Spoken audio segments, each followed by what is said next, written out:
Good. Um, Here's what we'll be discussing today.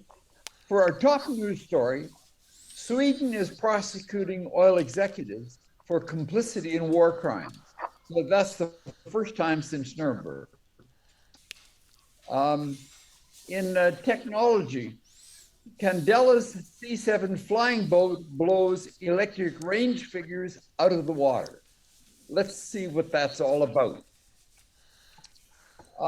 In the environment, are imperial world orders heading for distinction? Wow. In materials, we've got smart textiles with high performance and a breathable fabric, and they can power small electronics. And now Chinese scientists. Um, this is around physics, astronomy, all this kind of stuff. They say they've discovered a cheap way to do nuclear fusion. We'll be interested in finding out, really, is that true? In biology, can bacteria be climate heroes? And can they save us? For us as humans, apparently we have neurons that are quite different from other mammals. And in health, we now have a blood test that can spot more than 50 types of cancer, many that heretofore have been hard to detect early. So that's what we'll talk today. And so now, Richard, what's this in the top story that Sweden is now prosecuting oil executives for complicity in war crimes? Now, I have this as the top story because this is the first case in the world where this has happened.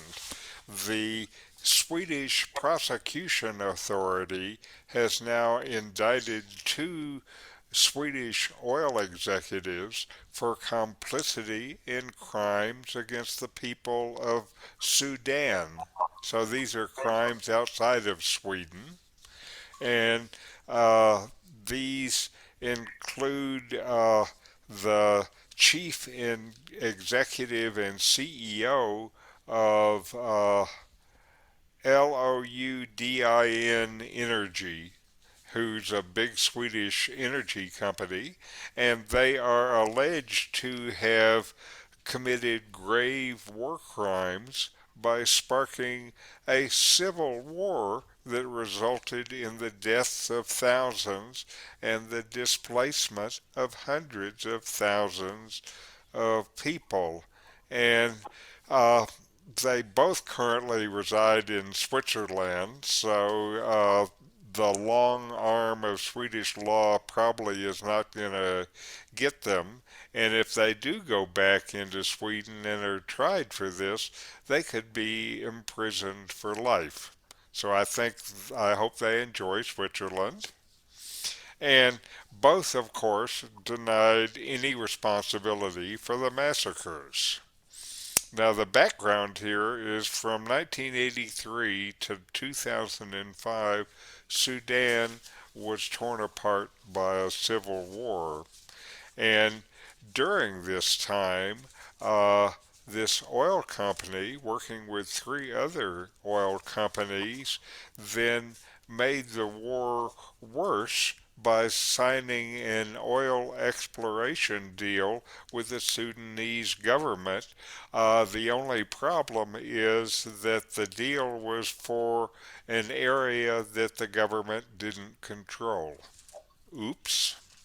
And as a result of the deal, then uh, the military and the Allies systematically attacked civilians and carried out indiscriminate attacks. And the Sweden is different than most other countries of the world because Swedish prosecutors have the universal jurisdiction for some kind of international crimes, and they've used their universal jurisdiction to bring cases before. This is actually the biggest name that they have brought up because the people and family involved here are very high profile in Sweden. And uh, the oil exploration was really, it set off a cycle of violence as the Sudanese government and the forces loyal to them set out to secure and take control of the oil fields in that block, even though they didn't control that part of the country. And in doing so, again, they killed thousands of people, and almost 200,000 people were violently displaced. I think that means some guys with guns told them they have to move. Anyway, and so Sweden has decided that that kind of behavior is not okay from its oil executives and have indicted them for these crimes in a first in the world. And I actually have to say, go Sweden. Any thoughts? Well, I hope it gets to that. I was there in the year 2000 because the Wow. company I worked for was a partner in that Sudanese oil Uh-huh. exploration thing. And at that time, we never saw any of this reported stuff. But so Uh-huh. what the problem was, the south half of Sudan is where the oil is, but the Arabs are in the north half, the Muslims.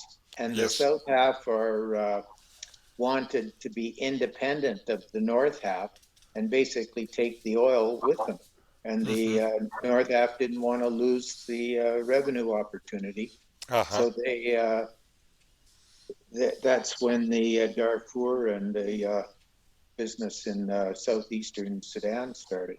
Uh-huh. I know I've seen a Netflix video about this without really understanding the history. It just showed the conflict and the displacement.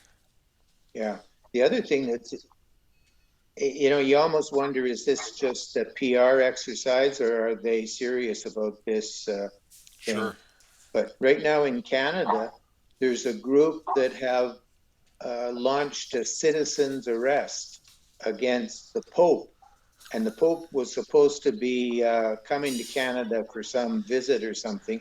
And these people are going to arrest him if he sets foot in Canada. And Uh-huh. that sounds like nonsense too, but so In all this, publicity and noise. in this article, the oil company Petronas was mentioned. That's a huge, huge oil company. And it just happened that some years ago, Susanna and I were in Kuala Lumpur, and they have the Petrona Towers, which Mm-hmm. were named after this oil company. So, and they've been heavily involved in this business Yeah. in Sudan. Petronas has 25% of the project. The China National Oil Company has 40%. And Talisman Energy from Canada did have 25%, but it was sold to the Indian National Oil Company. Ah, okay. And the remaining 10% is owned by Sudapet, which is the Sudanese National Oil Company. But the thing has been running now for 20 odd years and it's pretty much run down now. Mm-hmm. And I don't know what's going on. And that's part of the problem in cases with this kind of oil uh, projects is that while they're going on, they displace a lot of people, and then here they pumped oil for 20 years, they got all the oil, and they're going to leave. And who knows about the people that were displaced? They will probably never get back. So, Richard, what's this about Candela's flying boat? Well, it's actually kind of interesting. The problem with electrifying the boats is that uh, boats have a lot of drag when they're in the water, and uh, so that means it's harder to electrify them than it is with cars. And Candela has come up with a different approach, and I'm showing it on the screen now, where their boat has hydrofoils, so you're not in the water, you're above the water, and this increases their efficiency tremendously, and it increases their range also tremendously from the electric boats that are the other ones that are in the water and have all that water resistance on the hull. And so here it's this Candela boat. Now they're pulling a water skier that also is on some hydrofoil. I've never seen that before, but so we have the boat on the hydrofoil and the skier on the hydrofoil. And here, look at what they had to do with this, because the boat has to fit on a trailer and has to be able to go in shallow water. So they've had to make it so that the hydrofoil and the motor then lift up into the boat. So they've had to do some interesting things to be able to do it. And what they have created from this is a low drag hydrofoiling boat that barely touches the water, and that gives it a smooth and efficient ride, and 3 times the range for a given amount of battery power as the other electric boats that are in production. Uh, the boat has already received certification from the Swiss as a naval vessel, and the Swiss have the toughest certification for boats in the world, or at least according to the manufacturer.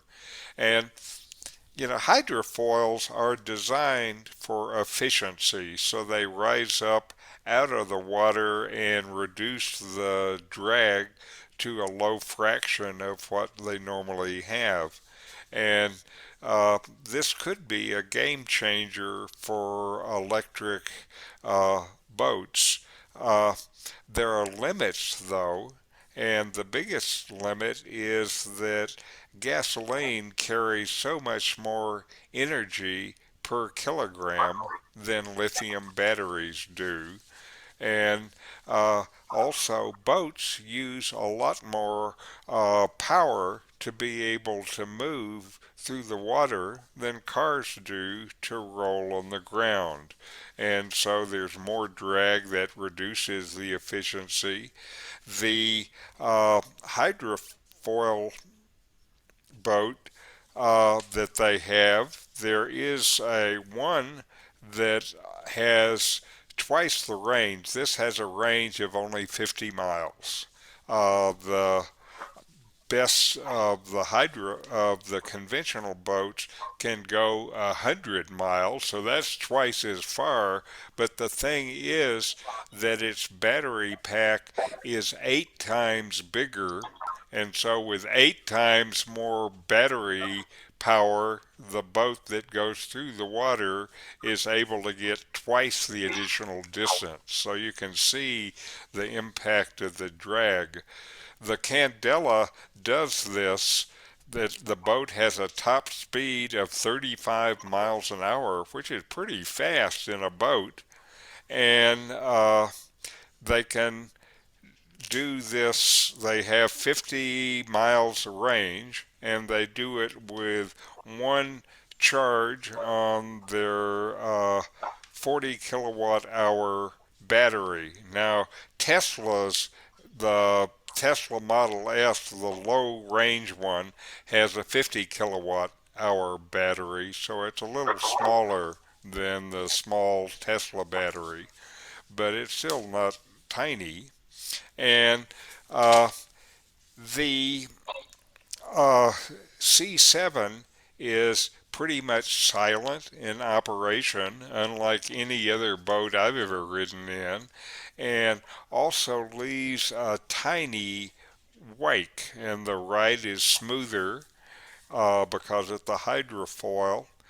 The system isn't simple though, because it's got to fit on a trailer and go in shallow water, so it has to be able to lift all the stuff out of the way. And then it turns out that hydrofoils are kind of tricky to sail through the water or fly through the water. And Candela has had to design its own in-house flight control system, and it uses ultrasonic sensors, gyroscopes, accelerometers, and GPSs, and the computer control automatically adjusts the angle of the foils 100 times per second to keep the ride smooth. So it also is not cheap. The boat you saw there costs $240,000, which to me is kind of pricey for a boat to go riding around the lake in. And one of the places that Candela is offering test drives now is in Venice. And they say their boats are perfect for Venice because they significantly reduce the wake pollution that is responsible for the damage of the city's building and will eventually cause them all to fall down. So you can either have Venice fall down or you can use the Candela aerofoil boat. It's up to you. Any thoughts? I was absolutely amazed last week that GM invested $150 million in an outboard motor manufacturer out of Seattle. Yes. It seems so backward. Well, the electric boat business, they must think is going to have some legs, if you will. If I've never seen boats with legs, but One thing that's interesting is these hydrofoils really are more than 100 years old. Alexander Graham Bell was the original proponent of them back in the early 1900s. wow. And at that time, of course, they were engine powered. And Mm-hmm. then in Denmark, I can remember in the 1970s in Copenhagen, they had hydrofoil ferries running across the harbor. Mm-hmm. And so the hydrofoil part of it isn't new, but certainly the electric application is the new part. And Uh-huh. I, And the I, electric application seemed like such a clever idea to be able to deal with limitations of the electric boats. I remember riding a hydrofoil from Buenos Aires over to Montevideo in the early 60s. Okay. So Uh, that part of the technology is pretty established. we rode one of those ships that Andrew mentions from Copenhagen over to Sweden, and they were very, very noisy. I mean, they were stable, but very noisy. Okay, well, I think the electric takes care of the noise. Was the ride smooth? Pretty much. Okay. So this also is an example that they're trying to figure out how to electrify transportation in general, and a big part of that transportation is boat, and there's a part of it that uses an enormous amount of energy, and that's the international transportation. And like we've heard of here, you're not going to put a electric engine, a battery powered engine anyway on a boat that's going to across the ocean, I think they have to use some other fuel source, maybe hydrogen. I don't know what you do to make the steamships green. But uh, for nearly 100 years, we've had hybrid locomotives in the United States. Hmm. The diesel engines drove electric generators, Hmm. and electric motors drove the wheel. Right. So certainly you can power the motors with fuel, and you just have to use a green fuel. Mhm, That's the same kind of problem with long distance trucks and long distance air flights. mhm. And I So, just Richard, hope they get their green hydrogen production up. Go ahead, Fred. I'm sorry. what's this in the next story about imperial world orders heading for extinction? What's that? Well, oops. The this is something that is from a new book by Alfred McCoy, and the book is called To Govern the Globe. And in it, he is saying basically that within decades, we could see the end of the imperial era that began many centuries ago. And he started to talk about what the future of the world could hold because of this. And so he's saying that uh, besides the other things that are going on, there is this enormous uh, dislocation and disastrous effects of climate change that are coming. At the COP26, there was a lot of talk about these climate changes and almost no talk about the likely political impact on the current world order. And world orders are things that are deeply rooted in the global systems that structure conditions among nations and the conditions really for life for people within those nations. And in the last 600 years, it's taken catastrophic events like wars or plagues to overturn such entrenched orders of life. And then now, within the next decade, he says, climate change will already be working such cumulative devastation that it's likely to be bigger than any of the previous catastrophes, and this is going to create conditions for things to change. And the first thing that he predicts is going to change, it will be the eclipse of Washington's liberal world order and the rise of Beijing, which is not a liberal democracy by any means. And he says by looking at the course of climate change, it's possible to see how this change is going to happen.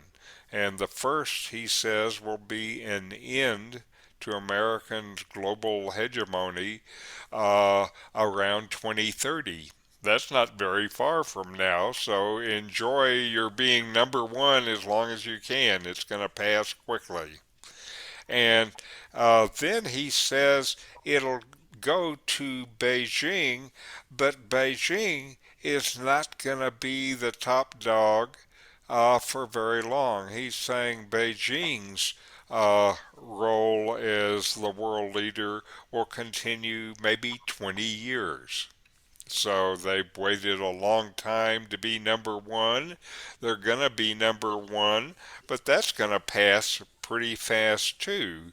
And then he says after that, the unparalleled environmental crisis then may end up producing a new kind of world order that is focused on basically working together to mitigate a global disaster of almost unimaginable power. And of course, America's decline, he says, can be traced back to these last couple of decades where we have spent enormous money fighting conflicts in distant land that, at least in part, were to try to secure our Middle East oil, even though in the long term that significance of the Middle East oil is declining. But we used our wealth to try to preserve it for another few years. And Beijing, in contrast, has used this same time to build industries, uh, to be able to make all the world's stuff. And uh,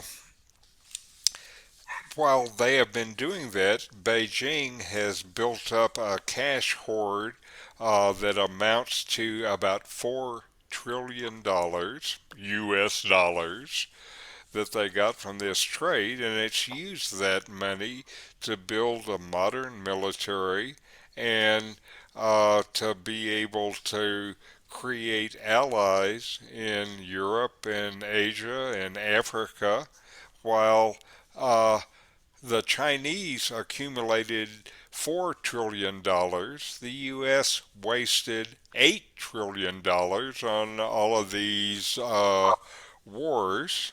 And what the U.S. didn't do is continue to invest in infrastructure and education and things like that that actually are investments in the future. And that's part of what's going to bring about the decline of the U.S. And uh, the thing about these kind of changes in global leadership is they're not easily reversed. And particularly, they're not reversed when there is a rival power who's just waiting in the wings to fill the void, like China is.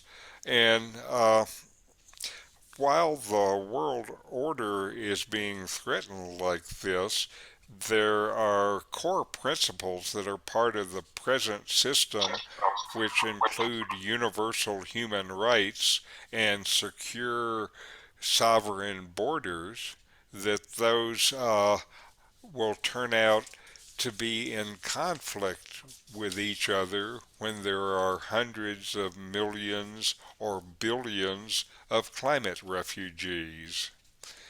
And so uh,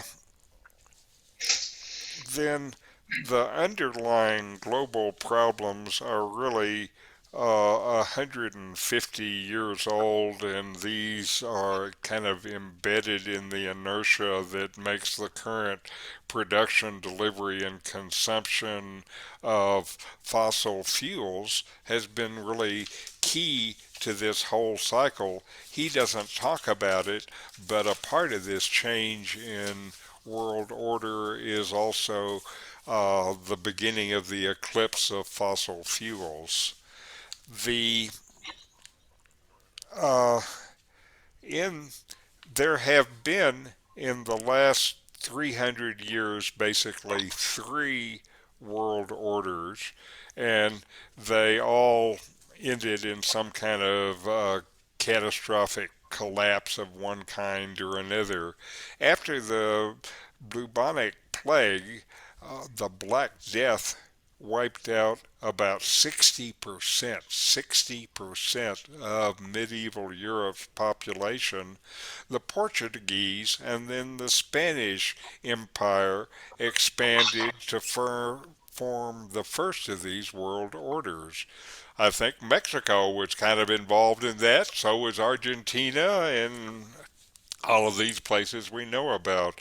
Then they say about 1805, after the Napoleonic Wars, these ended up launching the British imperial system, which lasted for about a century until about the time of World War One, and then Washington rose up really as the leading power after World War Two and has maintained it since then. But we have changes that are going to be happening, and part of the thing that'll drive that is a future in which the range of estimates range from 200 million to 1.2 billion climate refugees by mid-century. That's 2050. So that's an enormous number. And uh, so China alone is probably going to have the largest economy, surpassing the United States by before 2030. They estimate in 2030 China's GDP will have grown to $38 trillion, which is more than 50% bigger than the projected 24 trillion for the US. So in a few years, China is going to be the biggest financial power. And in terms of military power, well, the Pentagon has been doing war games about China and Taiwan for a number of years. And in 18 of the last 18 political war games involving China and Taiwan, the U.S. lost. So that's what our military guys think about that future. China, though, is not going to have a long time as on the top. The problem with China comes from the environmental things. One of the things is in the uh, Shanghai area, which is one of China's main economic areas, that was dredged from the sea and swamp about 500 years ago. And guess what's going to happen when the ocean rises? So, presently, there's in that city alone, there's more than 17 million people that will be displaced. And again, one of China's main industrial areas is going to be wiped out. So that's not very good for China. And then another detail is these rising temperatures that we've heard of, they're expected to devastate the North China Plain. And we as Americans don't hear much about it, but this is Chinese main agricultural region, and it presently is inhabited by 400 million people, and it's going to be one of the hottest places in the world by 2050.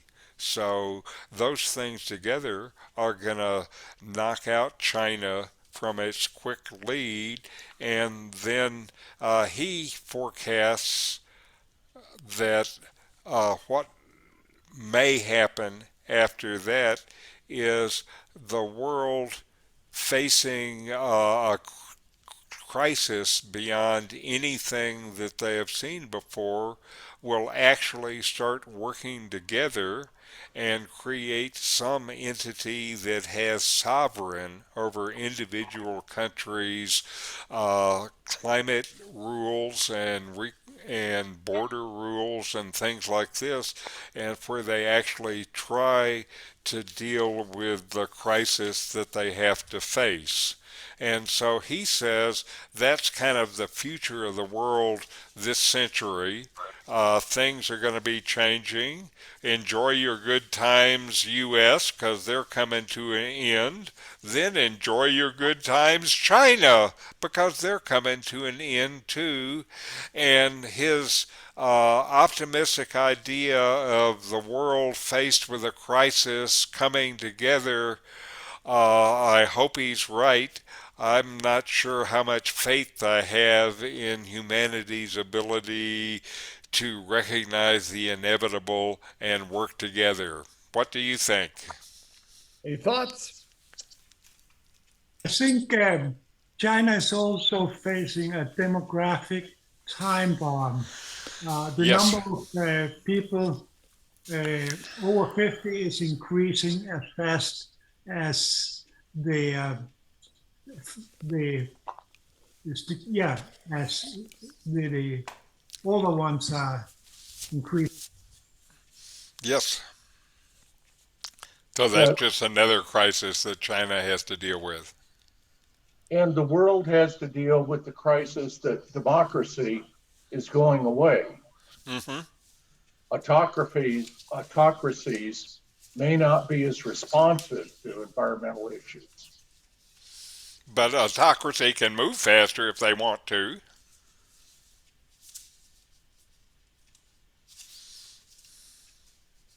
Anyway, I think you're correct. That's part of what he's saying. When the world order, he talked about the world order changing.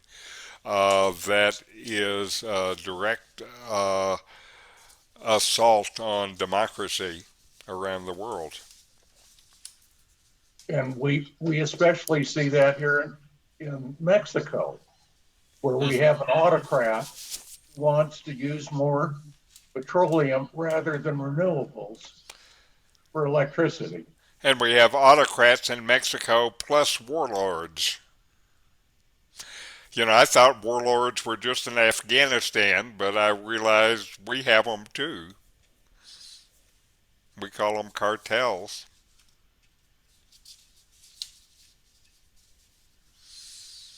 Anyway, I thought it was interesting to hear this viewpoint of the changes that are in front of him, and I think his analysis is pretty well founded.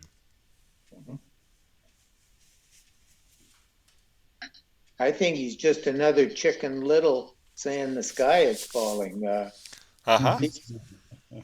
A lot of his facts are not correct, like the business about wildfires and hurricanes and all that stuff. That isn't supported by the actual science.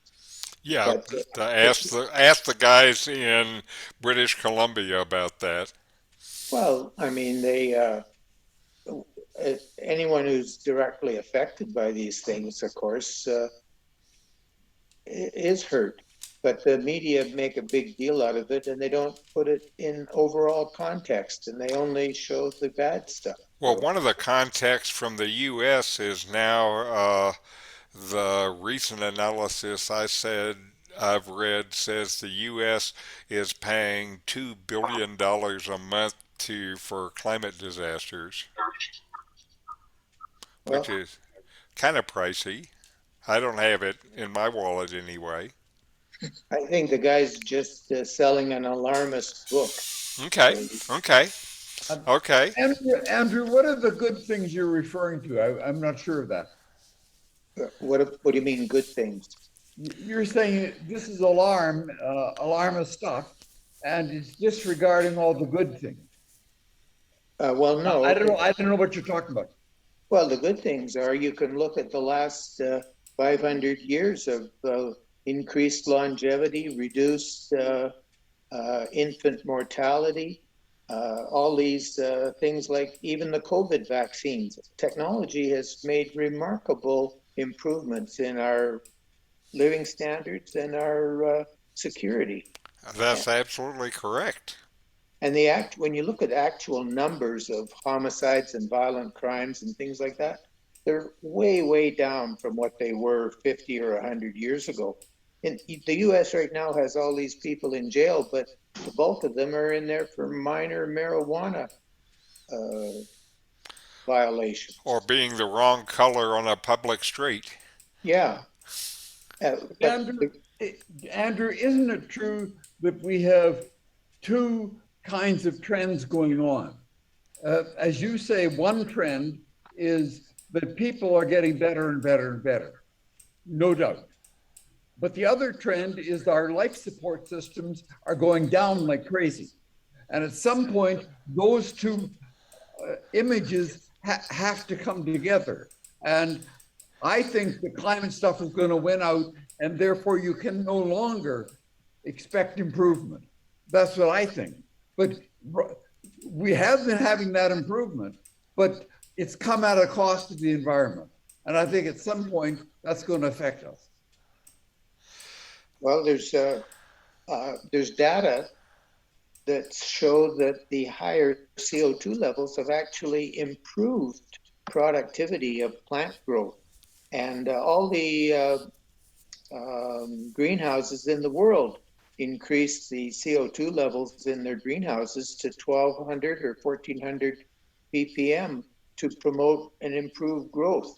So there's lots of evidence that suggests that this higher CO2 is actually going to improve all sorts of things and enable the world to support all these people. The problem with the increased CO2, what you're saying there is correct, but one of the countervailing effects is the effects of temperature on agriculture, and higher temperatures already have had an impact on yields. So again, that I know what you're saying, but it's a complicated thing. I've been saying for the last couple of years that to me it still seems like we have a race phenomena that engineers would be familiar with, where you have one set of negative things going on and a set of positive things going on, and we're on for the ride to see which wins. But the billions of climate refugees, which we've begun to see from Yes. Africa and from Central America, really portend a dismal future. Right, and I think that's one of the things the guy is talking about very specifically is the impact of that. And we haven't begun to see any much of it yet, just the toe of the camel sneaking into our tent. Well, it's interesting, but right now in Canada, they're talking about the country has fallen far short of its immigration targets. They wanted to bring 80,000 new people in this year, and they've only brought in something like, I don't know, 25,000. And Okay. the bureaucracy's been unable to keep up to the interest. And Anyway, interesting. yeah. Richard, if we want to move on, what's this about these smart textiles? Well, one of the things that I keep reading about but haven't seen much in my own life are called wearables. And these are various things from smartwatches to health center sensors to I don't know what they're talking about next. But the problem with all of these wearables is where do you plug it in if you're walking down the street? And so, uh, one of the things that I've been reading about that this article is about is using the triboelectric effect, which is basically static electricity where a charge is created when there are two dissimilar materials rubbing against each other, and using that as a basis to generate electricity.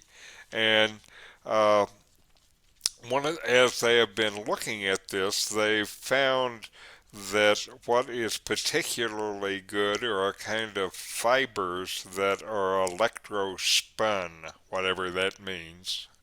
And so they can make very good materials for static electricity. And now the University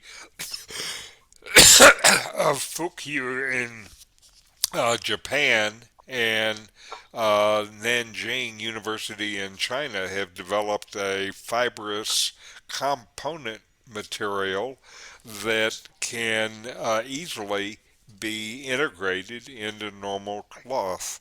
Uh, they know that comfort and wearability is a big deal here, so they've designed it to be flexible and then so they've made a triboelectric membrane that has two layers of different electrospun fibers and silver nanowires covering these layers. That's what's conducting the electricity, and the mechanical motion of the body then creates the static electricity that will power your stuff. And in a tests that they did, they were able to use this fabric and light up 126 commercial LEDs. Altogether, they were generating about 7.5 watts of power. That may not sound like much, but the power supply that powers your laptop computer is about 20 watts. So they're able to generate the power to drive fairly significant electrical components, and they do it with basically a cloth material that you can insert in other cloth that you're wearing, and it's flexible and it's breathable, and it has the great potential in harvesting the static electricity in your clothes and using it to power your wearable electronics. If only we had any wearable electronics to power with it. So, Well, will, well, will and you wear a power supply? well, it has the power supply by built-in. That's It, right. I charge the thing about once a week, and it'll keep going. It only works when you move, though, so guys like me sitting at my computer, I don't know if I can Yeah, generate enough static electricity while I'm sitting on my butt. yeah, that's common. Any idea, Richard, how expensive these are when you're talking about it being inlaid with silver? I wonder. Micro silver, I think they're fairly inexpensive, but cause it's silver nanofibers, and this nano stuff ends up not using much material. And the thing I learned a long time ago as a marketing guy is stuff costs money. And so if you want to reduce the cost, don't use as much stuff.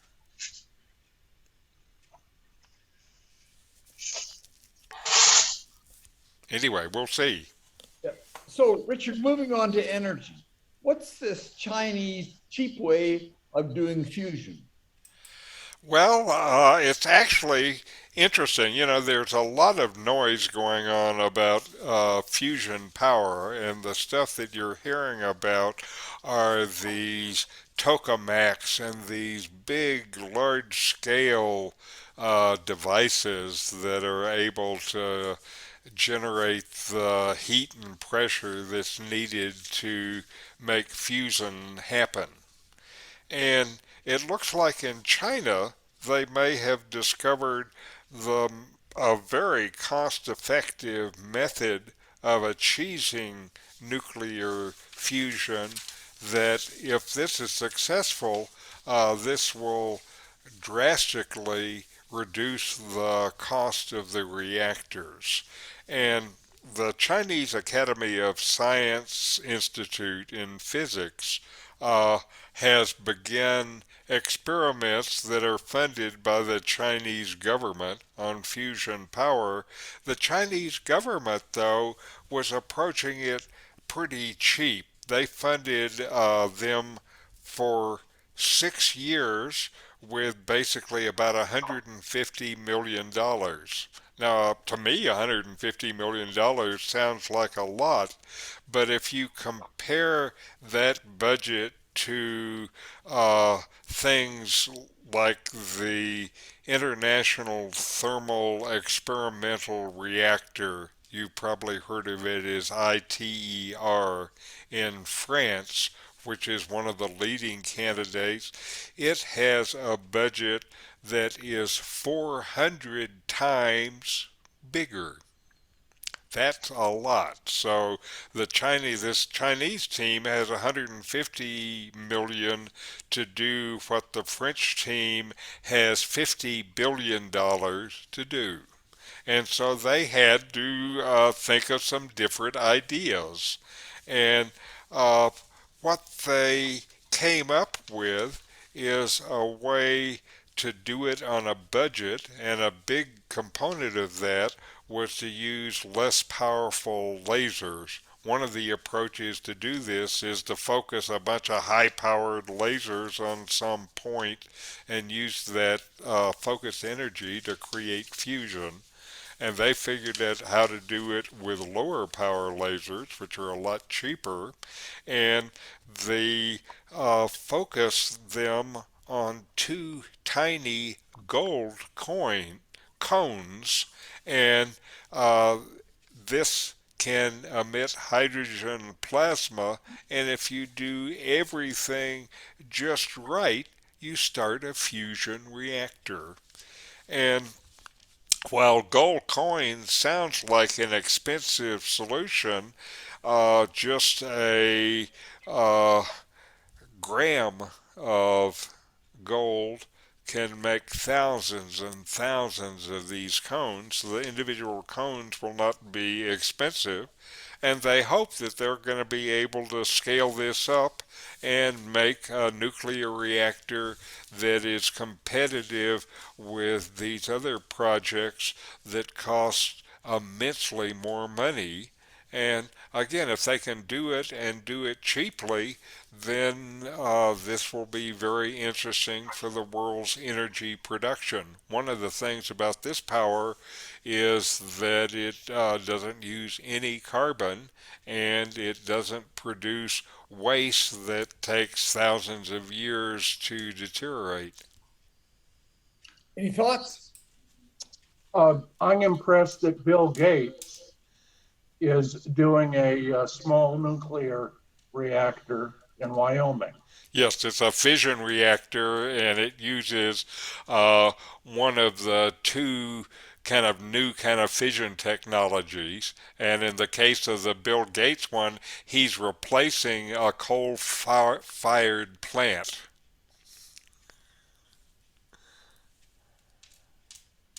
With a very, very small nuclear Right. Yes. Small new technology, looks like it should be pretty clean.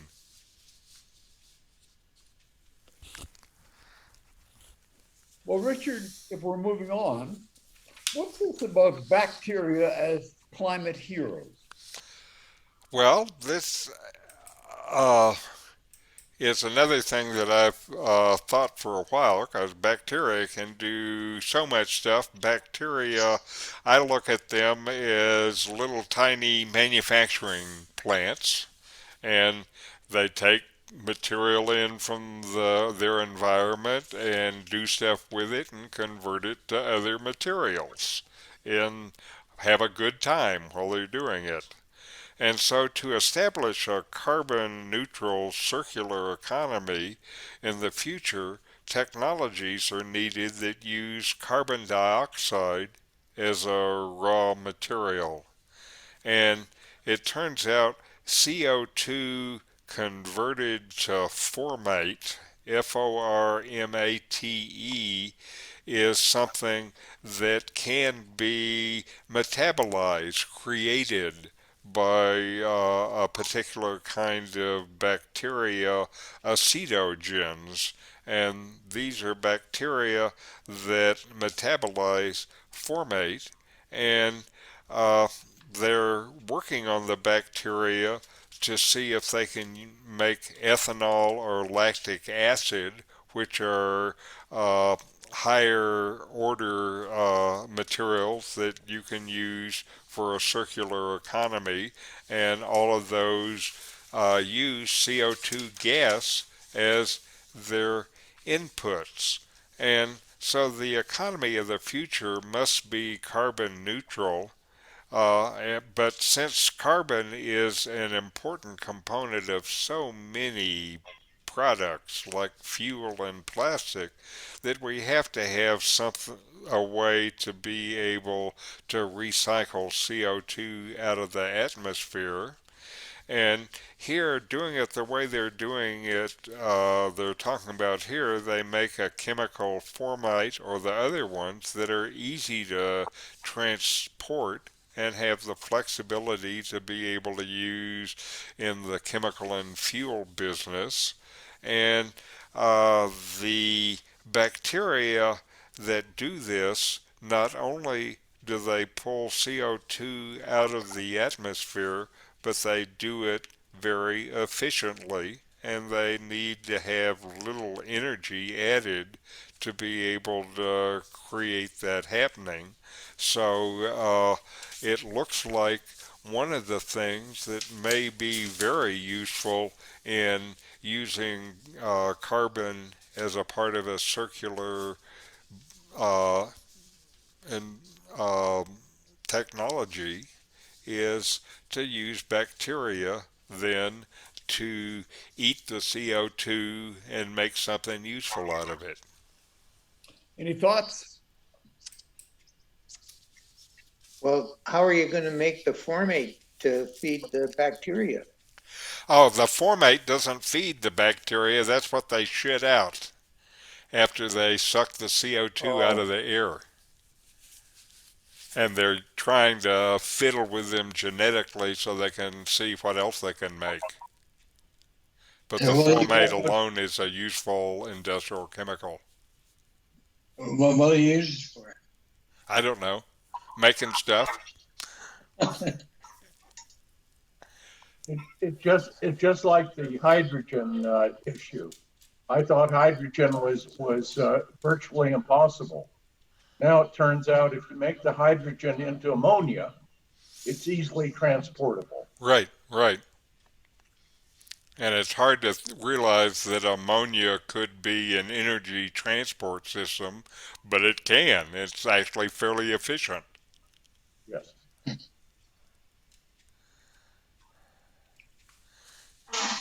Richard, what's the difference between our neurons and other mammals' neurons, and why is that significant?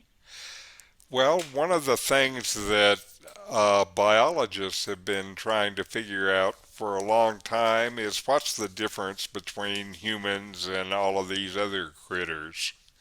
And we think, of course, the difference is our big brain and we're so smart. Oh boy. And anyway, what they have found, the brains, of course, are made up out of neurons, and neurons communicate with other neurons via electrical impulses, which are produced by ion channels that are in the nervous system. And MIT neuroscientists have shown that human neurons have a much smaller number of these channels than expected compared to the neurons of all of the other mammals that they looked at. And it's interesting because here these human neurons don't have as many communication channels as, say, a rabbit's neuron, but our brain seems to work better. And what they have found is that in all of the other animals they looked at, as the neuron gets bigger, then there get to be more of these ion channels, except for humans.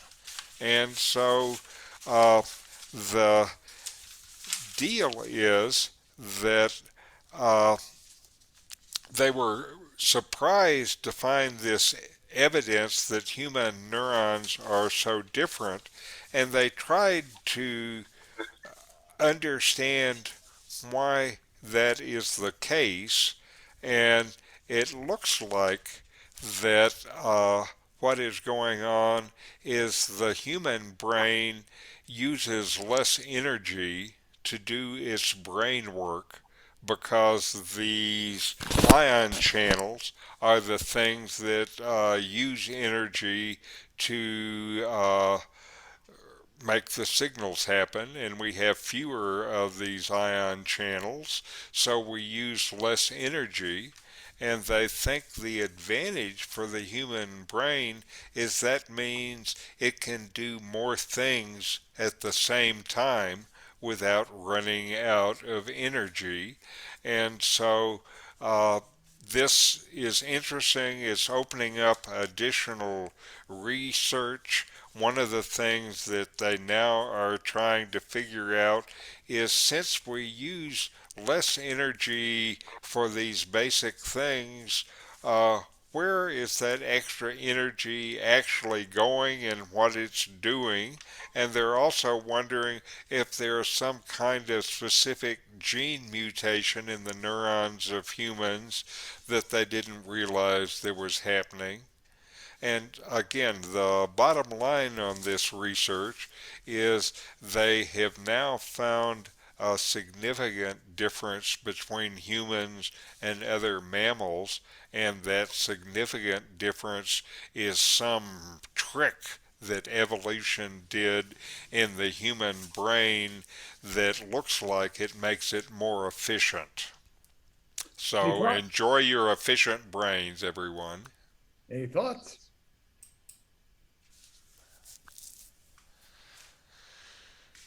I just wonder if chimpanzees that are very close to us genetically, whether there's also a difference between them and other mammals. Yeah, I don't. I wondered the same thing. They did tests on 10 other mammals, it said in the article, and it didn't say what the 10 animals were. And I One assume of they them, one of them was do anything. macaques. Sorry, what was that? One of them was macaques, which are a Yeah. kind of Right. monkey. Right, so that's right. I remember that now, and they are monkeys, not chimpanzees, but they're fairly close relations to us. And this is talking about other mammals, and they didn't do anything in this article around birds, I guess, No, no, because some of them are amazingly intelligent. that's right. Anyway, it's another question to ask about birds. I think that's good. I think the other thing they have to look at is octopi. Yeah. But it's hard to ask these questions until you have the ability to somehow, use your tools to be able to give you answers. I think that's part of this story also, is that our tools for analyzing this stuff are so much better than they were even a few years ago. Richard, I'd read an article when you talk about octopi that some country has now classified octopi and shrimp as sentient beings. And although they say you can still kill them, you should not boil them alive. Okay, shrimp, huh? Yep, that's what. Does that mean if you're in some place like Texas or Louisiana, you'll be going for crawfish? And I wonder if crawfish are smart too. Yeah, I think I saw a similar article. It was in the UK, and they said lobsters feel pain, octopi feel pain, Uh and huh. therefore you shouldn't boil them alive. Uh huh. I suspect that pretty much any living critter feels pain, and I don't know of any of them that wants to be boiled alive. But this is a kind of difference that the Pope and the Vatican said regarding Mexico, that the Indians had souls, but the blacks didn't. So the Ah, okay. were perfect for slavery. Ah, So, Richard, for our last story, tell us about the blood test that can spot 50 kinds of cancer. now, this is a kind of story that we've heard uh, similar stories over the last couple of years. And the fact is, with cancer, is the sooner they are discovered, then the better are the odds they can be successfully treated. And here, Mayo Clinic participated in this research of a blood test that can detect more than 50 cancers. And this blood test, it seems to be fairly accurate. They have uh, looked at it and found out its rate of false positives is under 1%. So that's pretty good. And it was created by a Menlo Park, California company called Grail. And it is a blood test that is based on detecting the DNA in the blood, and it turns out that cancers in different parts of the body have different DNA signatures, and they're able to use those signatures to figure out what the cancer is and a high likelihood of where the cancer is as well. And so they can predict with very high accuracy where in the body this cancer is. To do it, you would have a test that is done by your health care provider, and then he sends the test to the lab in Menlo Park, and they'll give you an answer in uh, 10 business days. So it's quick, it's not instantaneous, but it's quick.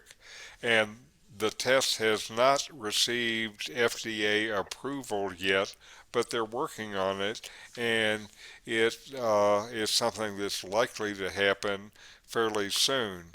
And the science behind this, using these genetic DNA tests, is really promising. It's new science, and it's still the early day in this kind of science, and we don't know yet what it's going to be able to do in terms of powerful blood tests, but this is a wonderful start, and some of the cancers that they can detect are things like pancreatic cancer, which until now was really very difficult to be able to detect. So some of the things they can do will absolutely be lifesavers for a bunch of people. Any thoughts?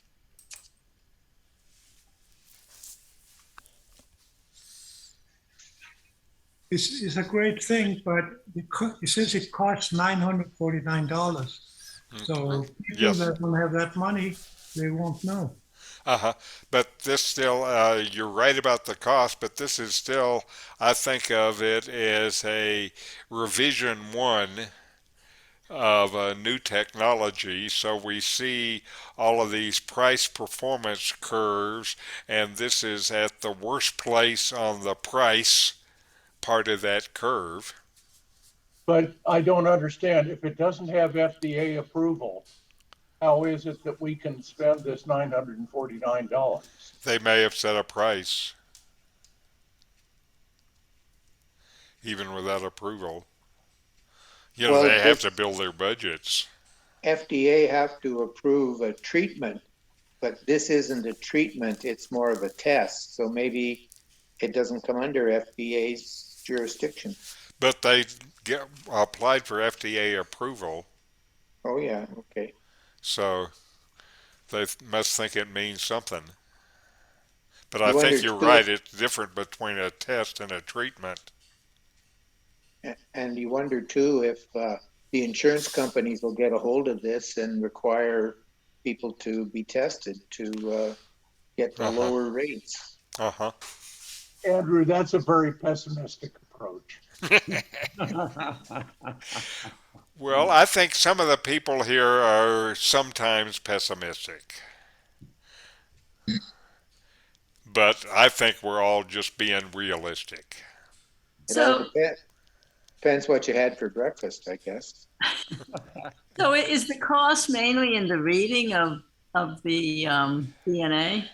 It could be an expensive process. If it takes 10 days for them to do it, then they're doing a bunch of stuff. And I have no idea what is involved in testing for different kinds of DNA in the blood. Sounds like a good thing for artificial intelligence to tackle, right? Oh, I bet artificial intelligence is used in it already.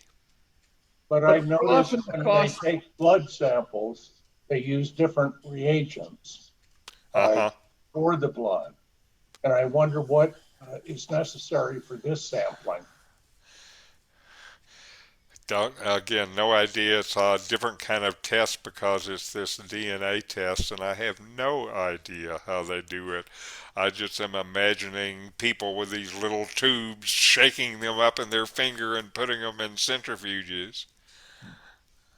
And Richard, I don't think the cost of something is necessarily what it costs to do it. It's often to pay back for the research that was done in it and make profit. So And make profit. And since I was a marketing guy and priced a bunch of things, I can tell you that pricing is complicated, and there's a portion of it that is based on cost, and there's another portion of it that is based on your idea of competition, and there's another part of it that is based entirely upon fantasy.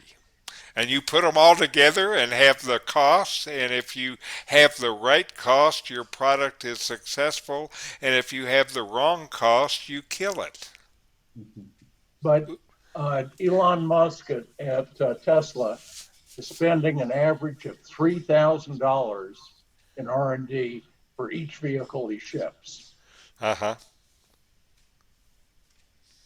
That's a cost. The other thing, as a marketing guy, I would argue about sometimes, though, are these overhead costs and how those are reflected in the product costs. And, again, there are lots of arguments that you can make there, including the incremental cost argument. What does it cost to make the next one, not what did it cost to make the first one? But anyway, I liked pricing just because it was so ambiguous and you have to do it anyway. And as I say, if you do it right, you succeed. And if you do it wrong, you fail. And I like problems that are basically not possible, but you have to do it anyway. Have you ever engaged in an argument on pricing, Richard? I have. I've engaged in arguments on pricing, yes. There was a curious situation in Japan in the 1990s. Johnny Walker Whiskey wanted to sell more whiskey, and so they lowered the price of their whiskey so it was below $50 a bottle. And they actually sold less whiskey. Right. Because the Japanese generally buy whiskey as a gift, and they wanted to buy a $50 gift. Right. And So again, that's one of the things I love about pricing is that some of the results are not intuitively obvious. It's not just about pricing, it's also about marketing. Because some years ago, there was an American car called Nova, you might remember. Yes. And couldn't figure out why it didn't sell in Latin America, because they rated it as Nova. Right, doesn't go. no go. Yes. Another one of GM's errors. Yes. I can remember as a kid, my dad used to tell me about a store that had an awful lot of white salmon that they couldn't get rid of. And so they put a huge sign saying, guaranteed white salmon, guaranteed not to turn pink in the can. Okay. Now that's the marketing idea of turning a defect into a feature. Yeah. And that's a fairly standard approach. Well, thanks, Richard, for this, and thanks everybody for participating. And we'll see you next week. Very good. Yes. See you guys. Good to be with Thank you. you.